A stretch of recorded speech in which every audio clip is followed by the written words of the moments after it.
અહેમદાબાદ મિત્ર ન્યૂઝમાં આપનું સ્વાગત છે।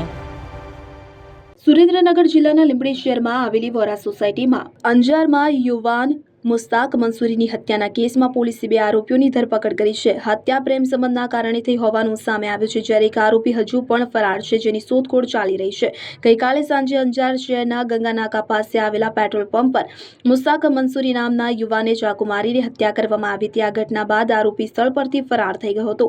બનાવની જાણ થતાં અંજાર પોલીસ ઘટના સ્થળે પહોંચી હતી અને તપાસ શરૂ કરી હતી। પૂર્વ કચ્છ પોલીસે આ કેસને ઉકેલવા માટે વિવિધ ટીમો બનાવી હતી। તપાસ દરમિયાન પોલીસે મહેશ લખુ કેરાસિયા અને સબીર બાયડ નામના 2 આરોપીઓની ધરપકડ કરી છે। જોકે હત્યાકાંડનો મુખ્ય આરોપી અસલમ મહમદ સમા હજુ પોલીસ પકડથી દૂર છે અને તેની શોધખોળ ચાલુ છે। પોલીસ તપાસમાં સામે આવ્યું છે કે મૃતક મુસ્તાક મંસૂરીને ફરાર આરોપી અસલમ મહમદ સમાની પત્ની સાથે પ્રેમ સંબંધ હતો। આ જ વેરઝેરના કારણે અસલમ સમાએ અન્ય આરોપીઓ સાથે મળી મુસ્તાક મંસૂરીની BM પેટ્રોલ પંપ પર ચાકુ મારી હત્યા કરી હતી। અંજાર પોલીસે આરોપીઓ વિરુદ્ધ ગુનો નોંધી વધુ તપાસ હાથ ધરી છે।